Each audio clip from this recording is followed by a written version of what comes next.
ভাষা দক্ষতার জন্য প্রচলিত নিরীক্ষণ পদ্ধতি international English language testing system বা IELTS। যুক্তরাষ্ট্র, যুক্তরাজ্য, কানাডা, অস্ট্রেলিয়া, ইউরোপ সহ পৃথিবীর বিভিন্ন দেশে যারা পড়তে ইচ্ছুক বা অভিবাসনের জন্য যেতে চান তাদের এই পরীক্ষা দিতে হয়। সম্প্রতি IELTS পরীক্ষায় একটি বড় ধরনের পরিবর্তন নিয়ে এসেছে বাংলাদেশ IELTS পরীক্ষা নিয়ন্ত্রণকারী প্রতিষ্ঠান ব্রিটিশ কাউন্সিল ও IDP international development program education. আগে IELTS পরীক্ষায় বাধ্যতামূলকভাবে লিসেনিং ও রিডিং পরীক্ষায় পেন্সিল ব্যবহার করতে হতো। রাইটিং অংশে পেন্সিল বা কলমের মধ্যে যে কোনো একটি ব্যবহারের অনুমতি ছিল, কিন্তু এখন থেকে নতুন নিয়মের কারণে লিসেনিং, রিডিং ও রাইটিং 3 অংশের পরীক্ষাতেই বাধ্যতামূলকভাবে কলম ব্যবহার করতে হবে।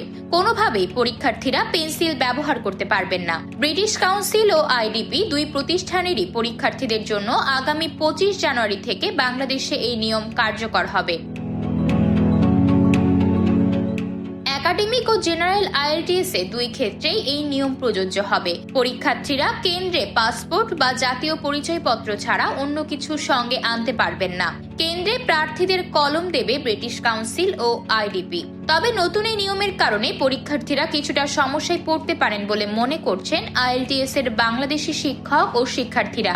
তাদের মতে IELTS লিসেনিং, রিডিং ও রাইটিং অংশে পেন্সিলের ব্যবহার সুবিধাজনক, কারণ ভুল করলে সঙ্গে সঙ্গে রাবার দিয়ে মুছে ফেলে ঠিক করা যায়, কিন্তু কলম ব্যবহারের ফলে ভুল করলে কেটে দিতে হবে, ঠিক করে লেখার জায়গা পাওয়া যাবে না।